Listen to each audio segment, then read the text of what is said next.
মসজিদে হবে একদিন তোমারি নাম মসজিদে হবে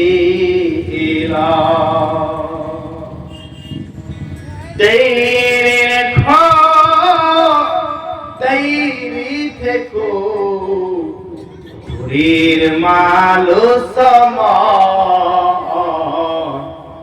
একদিন তোমারি নাম মসজিদে হবে একদিন তোমারি নাম মসজিদে হবে একদিন তুমি কেঁদেছো সবাই এসেছে মুসলমান একদিন তুমি কেঁদেছো সবাই এসে আবার একদিন তুমি হেসেবে সবাই কে দিবে আবার একদিন তুমি এসেবে সবাই কাঁদেবে ঠিক না কথা ঠিক না আমার বন্ধুগণ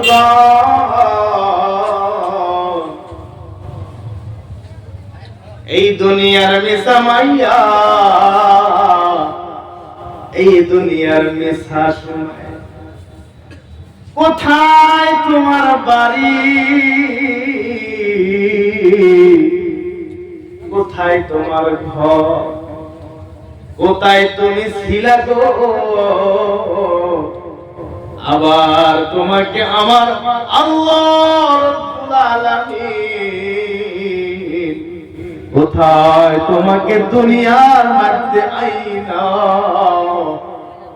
ঘরের ব্যবস্থা বাড়ির ব্যবস্থা খানার ব্যবস্থা করে দিল গো একবার চিন্তা করা যায় না গো সে আমার রব সে আমার প্রভু কেমন গো ঠিক না ও মুসলমান আল্লাহ বলেন আমারে কেন তোমরা চেনো না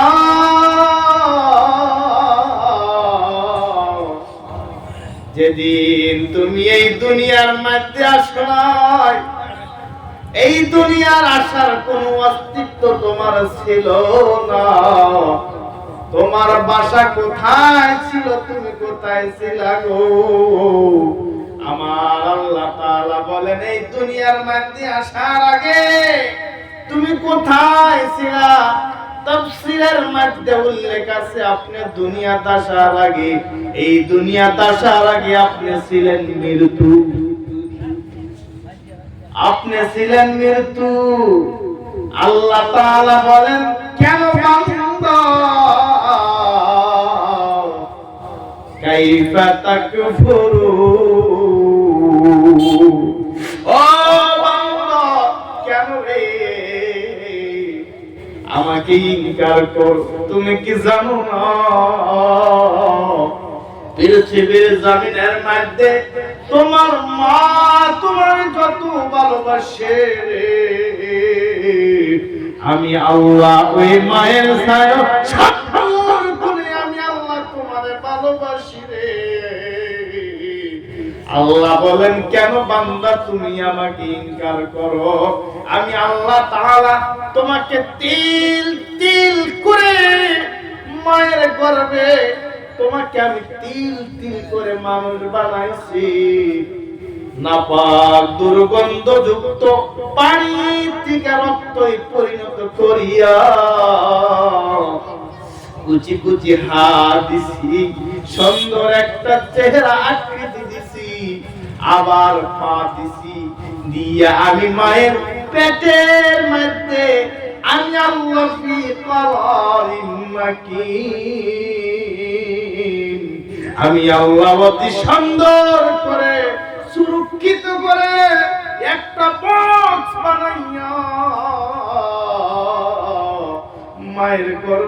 মধ্যে আমি তোমাকে পালছি। এবার প্রশ্ন আসতে পারে, আমার আল্লাহ তাআলা মায়ের পেটের মধ্যে আমাকে পাললেন, মুখ দিয়ে কেন খানা খাওয়াইলেন না? আল্লাহ তাআলার মায়ের পেটের মধ্যে আপনি 10 মাস 10 দিন থাকলে ওই পেটের মধ্যে আপনাকে খানা খাওয়াইলেন না, তাহলে আপনি কেমনে ভাবে বাঁচলেন? আল্লাহ তাআলা বলেন, বান্দা না, আমি আল্লাহ তোমার মায়ের সাথে নাভির সাথে আমি আল্লাহ নাভিটা বড় জরিপ করে দিয়েছি। তোমার জনম দুঃখী মা যে খানাটা ভক্ষণ করেছে ওই খানাটা তুমি সন্তানের পেটেও পৌঁছে গিয়েছে। কোন সুবহানাল্লাহ। তোমার দুনিয়ার মধ্যে 10 মাস 10 দিন কষ্ট করেছে, তুমি বান্দার জন্য কষ্ট করেছে। এখানে প্রশ্ন আসে, আমার আল্লাহ তাআলা কেন মুখ দিয়ে খানা খাওয়াইলেন না? মুখে দিয়ে তো খানা খাওয়াইতে পারতেন কি পারতেন না? আমার আল্লাহ রাব্বুল আলামিন বলে দিলেন, না, আমি মুখ দিয়ে এই জন্য কারণ আমি মুখের মধ্যে মায়ের পেটে খানা খিলাইতাম, তোমার মুখটা অপবিত্র হয়ে যাইতো। আমি আল্লাহ চাই না আমার বান্দার মুখটাকে অপবিত্র হয়ে যাবে, কারণ অপবিত্র মুখের দ্বারা দুনিয়ার মধ্যে আসিয়া আমি রব্বুল আলামিন সুবহানাল্লাহ, আমি রব্বুল আলামিন পবিত্র নামটাকে তোমরা দুনিয়ার মধ্যে আসিয়া পবিত্র মুখ খানা দিয়াছো, আমি আল্লাহর জিকিরের মধ্যে লিখতে থাকবা। সেই জন্য আমি আল্লাহ তোমার মুখটাকে পবিত্র আমি অপবিত্র করি নাই। আমি আল্লাহ তাআলা ওই দুনিয়ার জগতে, ওই জগৎ থেকে দুনিয়ার মধ্যে তোমাকে পাঠাইছি, আমি তোমার মুখটাকে পবিত্র করে দুনিয়ার মধ্যে পাঠাইছি। একবার জোরে বলা যাবে নি ভাই সুবহানাল্লাহ। আল্লাহ তাআলা বলেন, সুম্মা ইউহয়িকুম, আগে বললেন সুম্মা ইউমীতুকুম, পরে বললেন সুম্মা ইউহয়িকুম। আমি আল্লাহ তাআলা মৃত্যু থেকে আমি পুনরায় তোমাকে দুনিয়ার মধ্যে পাঠাইছি। আল্লাহ বলেন, আবার আমি তো আল্লাহ তোমাকে আবার জীবিত থেকে আমি পৃথিবীর জমিন থেকে তোমাকে বিদায় করে দিব। কথা বলেন ভাই, ঠিক না? না, সেই জন্য মহান রব্বুল আলামিন বলেন, এ দুনিয়ার মানুষ, তুমি একটা পরিপূর্ণ ঈমানদার হয়ে যাও। মহান রব্বুল আলামিন ঘোষণা করে দিলেন, কদ আফলাহাল মুমিনুন। বলেন আল্লাহু আকবার। তুমি পরিপূর্ণ ঈমানদার হয়ে গেছো, সাকসেস হয়ে গেছো, কামিয়াব হয়ে গেছো, সাফল্য হয়ে গেছো। বলে কোন সময়? বলে তুমি যখন মহান রব্বুল আলামিনের উপরে তুমি বিশ্বাস করেছো, ঈমান। এবার আপনি বলবেন, হুজুর ঈমানের কত অংশ দুনিয়ার মধ্যে আছে? বাইরা রে,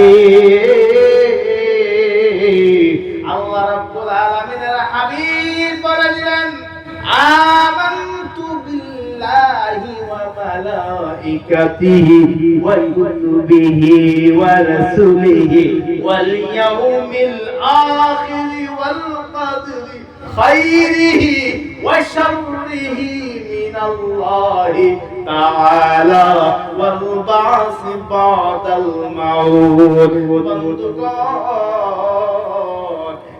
প্রথম হতে হবে আমানতু বিল্লাহ, আমি আল্লাহর উপরে বিশ্বাস করেছি, আল্লাহর উপরে আমি ঈমান আনছি। 2 নম্বর হলো মালায়েকাতে, আল্লাহ পাঠানো ফেরেশতার উপরে আমি ঈমান আনছি। না দেখিয়া না সুন্দর করিয়া ঈমান কেমনে আনা হয়? আমি তোমাকে দেখি নাই, কোন প্রশ্ন আমি করি নাই। ঈমান কাকে বলে? কোন সন্দেহ নাই, কোন প্রশ্ন নাই। তোমার কথা শুনিয়া আমি হৃদয়ের মধ্যে জায়গা দিয়ে দিয়েছি। বলেন আল্লাহ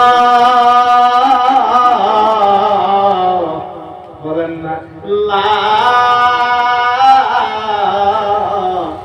আর মানে নাই কোন মাবুদ ইল্লাল্লাহ। বিনা সন্দেহ বিনা শর্তে আমি মুখ দিয়া বলে দিলাম আল্লাহ ব্যতীত কোন মাবুদ নাই। বলে আমি কোন প্রশ্ন করলাম না, আমি বিনা প্রশ্নের মধ্যে আমি বললাম না কোন মাবুদ নাই। কোনে কোথায় কোন জায়গার মধ্যে বলে দিলের মধ্যে হাত লাগায় বলেন এই দিলের মধ্যে নাই নাই নাই। বলে কি নাই? বলে আল্লাহ ব্যতীত ইল্লাল্লাহ। এই দিলের মধ্যে আল্লাহ ব্যতীত কারো জায়গা নাই। যারে আমি জায়গা দিছি তিনি হলেন ইল্লাল্লাহ, আর যারে আমি জায়গা দিছি মুহাম্মাদুর রাসূলুল্লাহ সাল্লাল্লাহু আলাইহি ওয়াসাল্লাম। একবার চিল্লায়া বলা যাবে নি ভাই সুবহানাল্লাহ।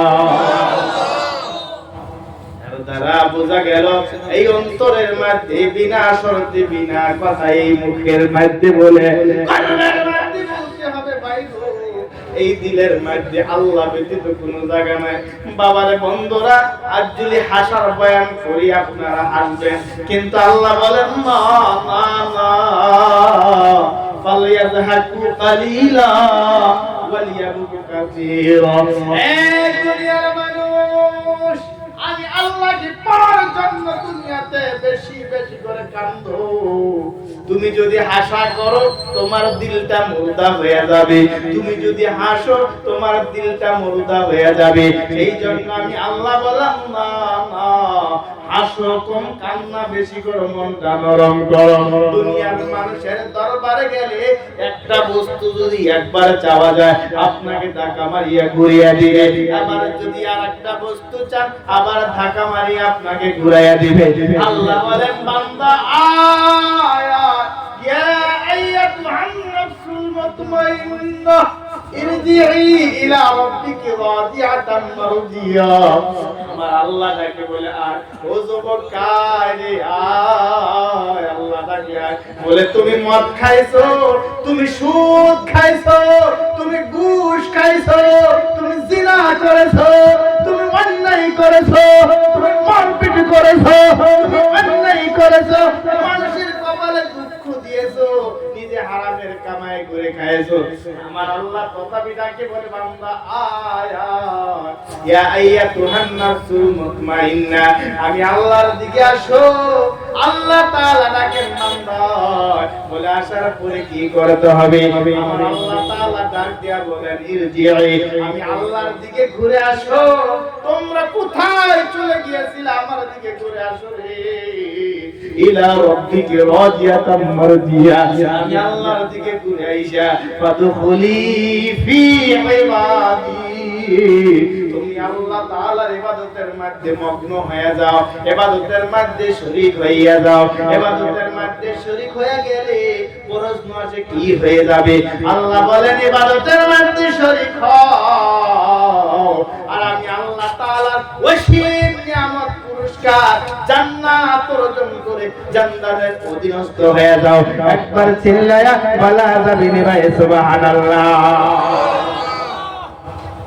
খারাপ পাইতেছেন আমার মুসলমান ভাইরা? কিন্তু দুনিয়ার মধ্যে কি সুসংখ্য মানুষ মুখটাকে অপবিত্র করে, ইমানদার নিজেকে দাবি করে। এই মেহফিলের মধ্যে যদি আপনি যদি একটা মানুষকে বলেন বেঈমান, যারা রাস্তায় ঘোরে তাদেরকে যদি বলেন আপনি বেঈমান, যদি বেঈমান থাকে কিন্তু তাও কিন্তু বেঈমান বলতে দিবে না, না দিবে? কয় না দিবে? যদি বেঈমান আছে, বেঈমান করলে শরীরের মধ্যে রাগ উঠিয়া যাবে, আপনাকে হামলা করবে, আপনাকে গাল দিবে, আপনাকে অত্যাচার করবে।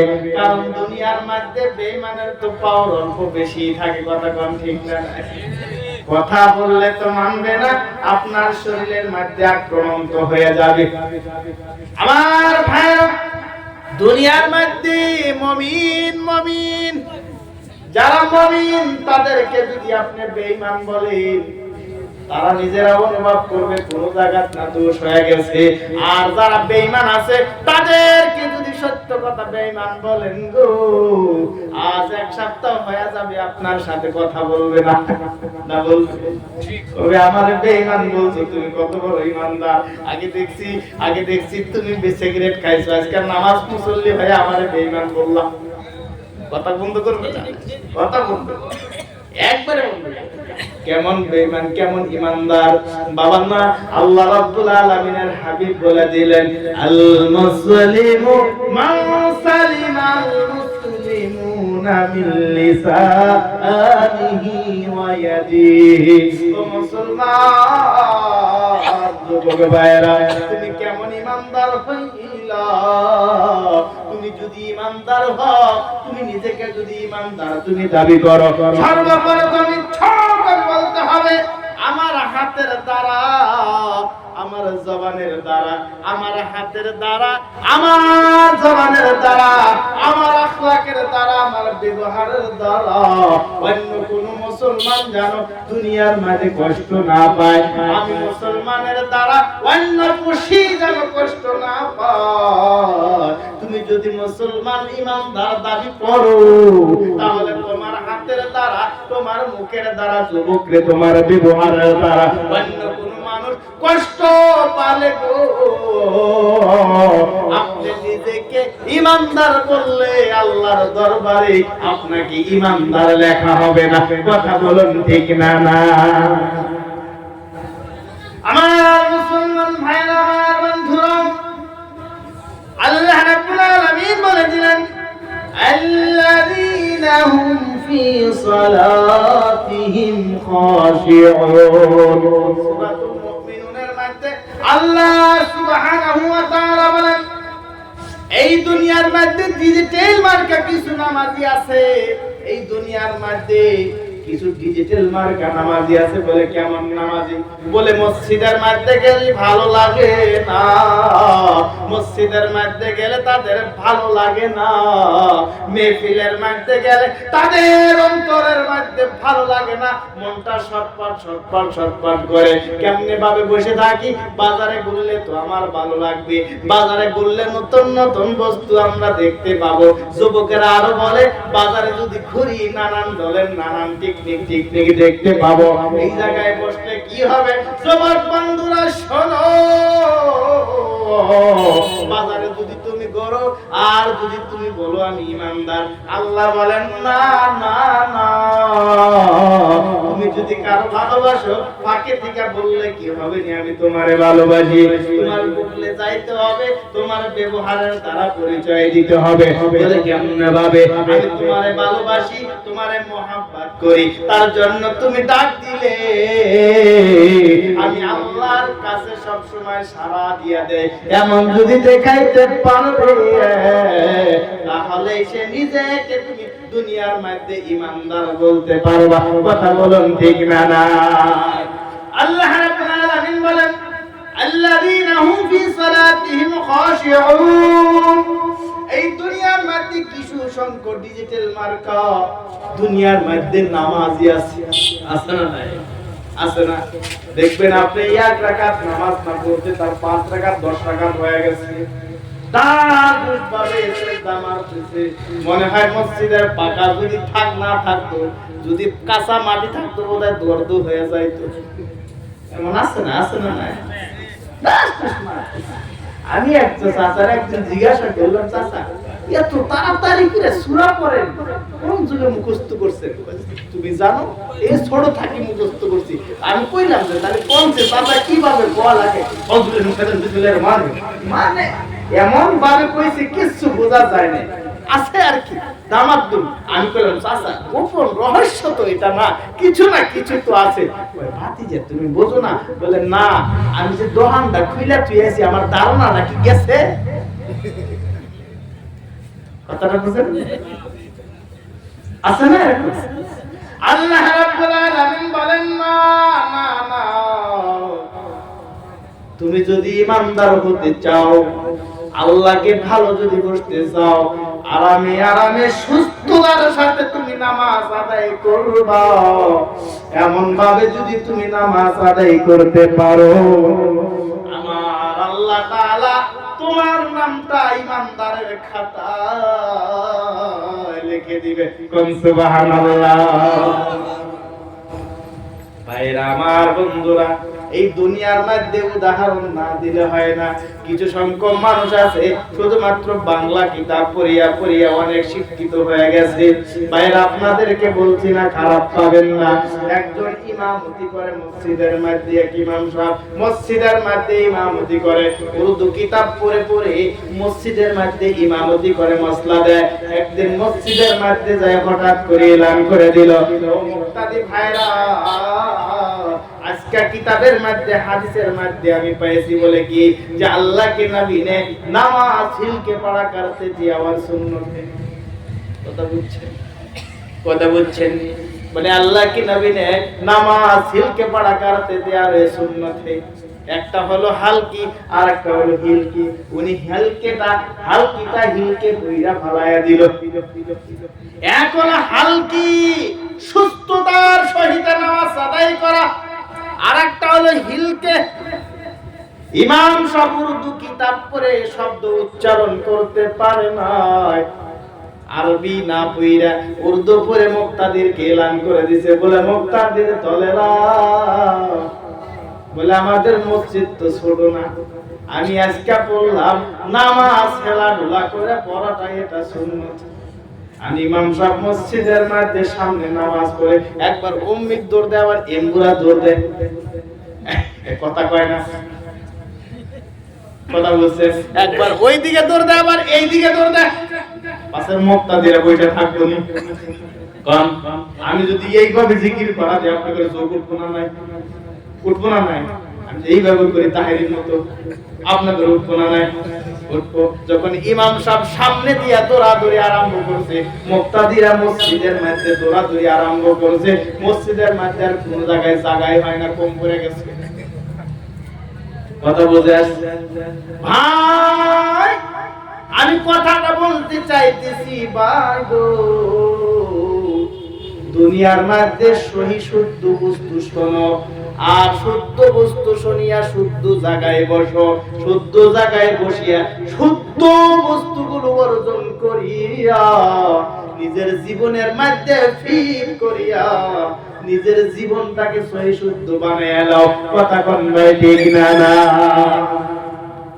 ও মুসলমান, আল্লাহ রাব্বুল আলামিনের হাবিব বিশ্ব নবী বলে দিলে, দুনিয়ার মধ্যে তিনটা বস্তু তোমার জন্য অনিবার্য। একবার যারা হারায়া যাবে রে দুনিয়ার মধ্যে, আর কিয়ামত পর্যন্ত আর জীবনের মধ্যে কোনদিন তোমরা ঘুরাইয়া পাবা না। বিশ্বনবী মুহাম্মদ রাসূলুল্লাহ সাল্লাল্লাহু আলাইহি ওয়াসাল্লাম বলে দিলেন গো, তিনটা বস্তু মানুষের জীবনের মধ্যে একবার আসিয়া যাবে, একবার আসিয়া যাবে। আল্লাহর নবী বলে দিলেন, তিনটা বস্তু মানুষের জীবনের মধ্যে একবার আসিয়া যাবে। এক নম্বর হয়ে গেল, এই দুনিয়ার মধ্যে তোমার জন্য সময়টা, আজকের যে সময় আছে, এই সময়টা তোমার জন্য একবার আসিয়া যাবে। এই সময়টা একবার যার চলে যাবে রে, আর দুনিয়ার মধ্যে আর জীবনে কোনদিন এই সময়টা আর তুমি ঘুরাইয়া পাবা না। কথা কোন ভাই ঠিক না? নাই ও যুবক ভাই, তোমরা যে দুনিয়ার মধ্যে বাহাদুরি করে রাস্তায় ঘুরতেছো, বলো আজকাল সময়টা যদি চলে যায় রে, বলো এই সময়টা কি আর দুনিয়ার মধ্যে কোনোদিন তুমি ঘুরাইয়া পাওয়া যাবে নি? আমার বন্ধুগণ,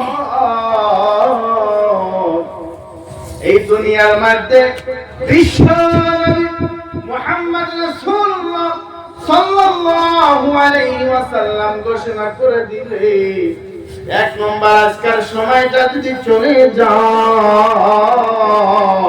দুই নম্বর হলো পৃথিবীর জমিনের মধ্যে জওয়ানি বয়সটা যদি চলে যায়, তিন নম্বর হলো মা এবং বাবা দুনিয়ার মধ্যে থেকে যদি চলে যাই রে, এই গোটাল পৃথিবীর জমিনটা তুমি তালাশ করে করে খুঁজবা, দুনিয়ার মধ্যে এই তিনটা বস্তু একবার আসার পরে যদি চলে যায়, আর জীবনে কোনদিন আর এই তিনটা বস্তু ঘুরাইয়া পাওয়া যাবে না। বা পাওয়া যাবে? কথা কয় না পাওয়া যাবে? কথা কোন পাওয়া যাবে? আমার বন্ধুগণ, আমার ভাইগণ, আল্লাহর নবী বিশ্ব নবী মুহাম্মদ রাসূলুল্লাহ বললেন, শাবাবিকা কাবলা হারামি, যুবক রে তোমার যৌবন বয়সটা থাকা অবস্থায় যৌবনের গুরুত্বটা তুমি দিয়ে দাও। তোমার যৌবন যদি চলে যায় আর জীবনের মধ্যে এই যৌবন বয়সটা আর দুনিয়ার মধ্যে ঘুরাইয়া পাওয়া না। বলে কেমনে পাওয়া যাবে? তুমি কি একবার জিজ্ঞাসা করে তোমার বাবাকে দেখলাম মাঘ মাসের দিনে একটা একটা একটা একটা একটা চাদর গায়ে দিয়ে থাকছে, তাও ঠান্ডা লাগে নাই। মাঘ মাসের দিনে একটা জামা কাপড় গায়ে দিয়ে থাকছে, তাও ঠান্ডা লাগে নাই। আর আজকে কত কাপড় গায়ে দেয়, তারপরেও শরীরের মধ্যে অনেক ঠান্ডা লাগিয়া যায়। আর যে মানুষটা দুনিয়ার মধ্যে এক কুইন্টাল ধান লাফা মারিয়া কান্দে নিয়ে দৌড় দিছে, আর ওই মানুষটা আজকে 10 কেজি হাতের মধ্যে নিয়ে চলতে পারে না। যেই মানুষটা তোমার জন্য দুনিয়ার মধ্যে সকাল থেকে আরম্ভ করিয়া মাগরিব পর্যন্ত একটা মিনিট পর্যন্ত নিজের শরীরকে আরাম দেয় নাই, ওই মানুষটা নিজের যৌবন হারাইয়া রাত্রি বিছানায় যখন শুয়ে বিভিন্ন ব্যারামে আসিয়া আক্রান্ত করিয়া তারে দইরা ফালাইছে।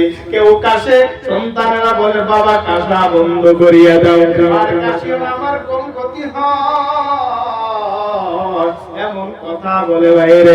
বিশ্বনবী বলে দিলেন, যৌবন বয়সটাও যদি চলে যায় রে, আর জীবনে কোনোদিন ঘুরিয়া এই পৃথিবীর জমিনের মধ্যে আসবে না। 3 নাম্বার হলো পৃথিবীর জমিনের মধ্যে অমূল্য ধন যাকে বলা হয় মায়ার মমতার জায়গা, মা এবং বাবা রে। পৃথিবীর জমিনের মধ্যে যার এই দুনিয়ার মধ্যে থেকে যার মা চলে গেছে, বাবা চলে গেছে, বাবার একবার দিয়াম দিয়া দাও। কত জায়গায় আপনি কাঁদছেন, কান্নার দাম হবে না। আজকে যদি একবার মার কথা বাবার কথা স্মরণ করে চোখের পানি ফলাইতে পারে, ও ভাই এই দুনিয়ার মধ্যে একবার চিন্তা করে দেখো, যার মা নাই, যার বাবা নাই, যার পৃথিবীর জমিনের মধ্যে জীবনকার মতো মা দেখাইয়া গেছে, এই পৃথিবীর জমিনের মধ্যে জীবনকার মতো বাবাটাকে যারা হারাইয়া গেছে, এই দুনিয়ার মধ্যে সন্তান যখন বাবারে ডাকবে, বাবা গো, বাবা কান্দে আর বলে বাবা তুমি আমারে ডাকো, আমি ডাক শুনতে পাই, আমি আর শুনতে পাই, শুনতে পারি, কিন্তু বাবারে এই দুনিয়ার মধ্যে আমি আর জীবনকার মধ্যে বাবা ডাকার দিতে পারি না। আমি কারে বাবা ডাকবো? এই বাবা ডাকার মধ্যে দুনিয়ার মধ্যে নাই। নবী মুহাম্মদ রাসূলুল্লাহ সাল্লাল্লাহু আলাইহি ওয়াসাল্লাম বলেছিলেন, ভাই গো 3 নম্বর হলো জনম তখনই মা এবং বাবা যারা চলে গেছে, একবার যারা হারাইয়া গেছে রে, এই দুনিয়ার মধ্যে কোশ্চেন কালে আর ঘুরাইয়া পাওয়া যাবে না। আমার আল্লাহ রাব্বুল আলামিন ঘোষণা করে দিলেন, ইয়াউমা লা ইয়ানফাউ মালু ওয়ালা বানুন। আল্লাহ তাআলা বলে দিলেন, এ দুনিয়ার মানুষেরা, এই দুনিয়ার দুনিয়ার মধ্যে তোমার সম্পদ, তোমার টাকা, তোমার পয়সা, তোমার আওলাদ দুনিয়া তোমার জন্য কামে আসবে না। এই টাকাগুলো, এই পয়সাগুলো, সম্পদগুলো, মালগুলো তোমার ছেলে, তোমার সন্তান, যেই ছেলের জন্য নিজে কষ্ট করে করে মাথার ঘাম পায় পড়ায় বাজারে গেলে চা পর্যন্ত বাবা খাই না। ভাইরা আমার জীবনের মধ্যে উদাহরণ দিয়ে বলি, আমার বাবা বলতো, বাবা রে তুমি আমি তোমার কেমনে ভাবে পড়াইছি তুমি জানো নি? মাওলানা পাস হওয়ার পরে আমাকে বুঝাইতেছিল, বাবা আমি তোমাকে কেমনে পড়াইছি জানো নি? আমি যেদিন থেকে তোমারে মাদ্রাসায় দিছি আমি প্রতিজ্ঞাবদ্ধ হয়ে গেছিলাম যে যতদিন পর্যন্ত আমার ছেলে মাওলানা পাস না করবে ততদিন পর্যন্ত আমি বাবা বাজারে একটা কাপ চা খাইব না। বাবা আমি প্রতিজ্ঞাবদ্ধ হয়ে গেছিলাম, আজকে তোমার কাছে বললাম যতদিন পর্যন্ত মাদ্রাসায় থেকে তুমি ফারিক হয়ে আসো নাই ততদিন পর্যন্ত আমি বাজারে এক পর্যন্ত চা পর্যন্ত খাই নাই।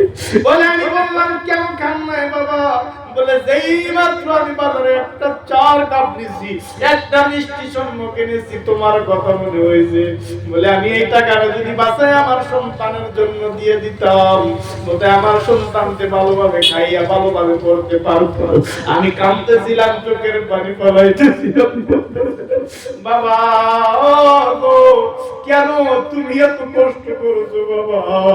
আমারে বলছে, বাবা রে আমার আশা ছিল আমার অন্তরের মধ্যে এই দুনিয়ার মধ্যে আমার আল্লাহর কাছে যদি আমি চলে যাব, আমি আল্লাহর কাছে যাতে বলতে পারি আল্লাহ এই দুনিয়ার মধ্যে শুধুমাত্র আমার জন্য আমি কিছু করি না, আমি আল্লাহর কাছে বলবো আল্লাহ তোমার জন্য আমি একটা সন্তান আমি কুরবানি করিয়ে দিয়েছি।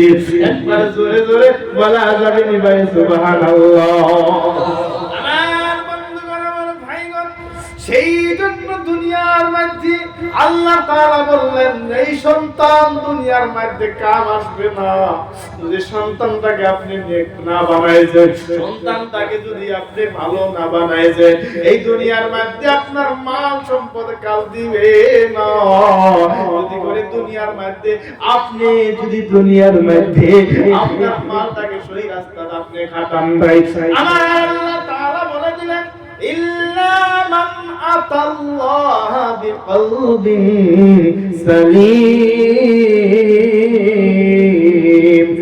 আল্লাহু আকবার। আল্লাহ রাব্বুল আলামিন বলেন, লম্বা করব না, আল্লাহ তাআলা বলেন ওই হাসরের ময়দানে কঠিন কিয়ামতের দিন মানুষ বড় অসহায় হয়ে যাবে, অস্থিরতা অবলম্বন করবে রে।